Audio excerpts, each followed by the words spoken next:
explotación unitaria para mañán feita nas principales comarcas produtoras de leite de Galicia está planteada do punto de vista do empleo rural. É dicir, o que estamos falando agora non é só das 13.000 explotacións lácteas que temos en Galicia, sino que estamos falando do empleo rural en Galicia. Cada explotación láctea genera en Galicia en torno a 5 empleos máis alá do que é a propia explotación láctea. Falamos de fabricación de piensos, falamos de fitosanitarios, etcétera, etcétera, etcétera.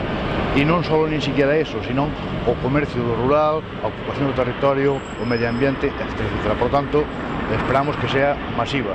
Todo o leite que en este momento está invadindo os nosos mercados, toda esa cantidade de produtos lácteos que neste momento están chegando aquí tamén a través de marcas blancas, a través de todo ese dumping, non, que están facendo desde as multinacionais da distribución e que lle están permitindo os gobernos desde as multinacionais da distribución ao precio que a nós nin nos cubre siquera producilo, eso está sendo permitido e, polo tanto, ten que deixar de permitirse. Decir que van ser ás 12 da mañán en todos os puntos, que a convocatoria está feita de xeito masivo e unitario e que esperamos unha gran asistencia. Desde logo, a colaboración máxima de todas as entidades que estamos tendo, como concellos, como asociacións de comerciantes, de empresarios, etc. E esperamos que isto que sea xa un pulso definitivo ante as decisións e, sobre todo, ante a falta de ningún tipo de medidas por parte do Ministerio de Agricultura. Esperamos que tendo toda a xente na calle, todos os gandeiros na calle en Galicia, polo menos nos escoiten e se nos reciba en breve. Polo menos a min chamame a atención o clamoroso silencio que hai. É dicir, é tan ruidoso o silencio que hai oficial dende as administracións sobre o que está sucedendo, pois realmente nos preocupan. Incluso o propio sector industrial está reclamando, está clamando tamén por unha intervención oficial para intentar que esta crisis do sector lácteo se lle poña certo coto, se lle poña certo sentido, non?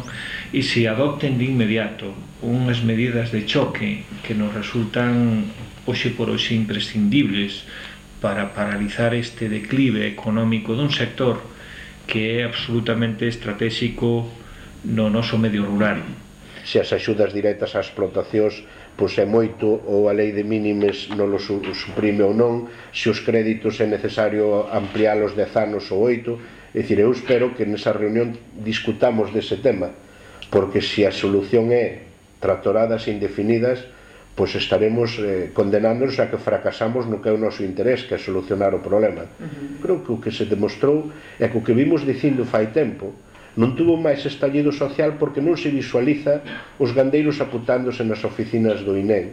E, curiosamente, 200 traballadores dunha planta de empleo que van a cobrar o seguro de desempleo, que sentimos moito que teñan que ir ao paro, pero desde logo van a ter unha contención social que non ten o gandeiro, pois teña máis impacto na sociedade.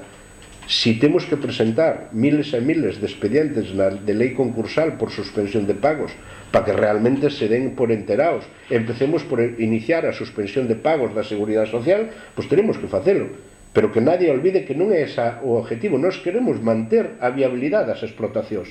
Ora, entre comer e pagar impuestos, vamos a optar polo primeiro. E volvo a insistir, eu teño tremenda confianza en que o lunes, dado que se retrasou a reunión, estou convencido que é porque nos van a poñer unha batería de medidas donde a discusión vai ser se son suficientes ou non. E iso non lle quita ni un milímetro de responsabilidade a quen ten que liderar e coordinar a política que estamos pedindo ca distribución, cas importacións e cas inspeccións nas comunidades autónomas, que é a ministra de Medio Ambiente, Medio Rural e Marino. De sair á rúa permanente, de ter que estar chamando a todo o sector, a toda a xente permanentemente, precisamente si ten algún tipo de resposta, non? Que nos sirva, non?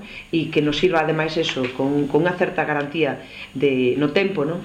Pois efectivamente non teremos que convocar esa tractorada que temos anunciada, que anunciamos xa tamén de maneira conxunta, para que entendan tamén desde os poderes políticos que non temos outra saída máis que ou solucionar este problema noso e de toda a sociedade galega, ou solucionar. E mentras non se solucione, aí estaremos mañán, aí estaremos o 26 cos tractores, aí estaremos co que faga falta.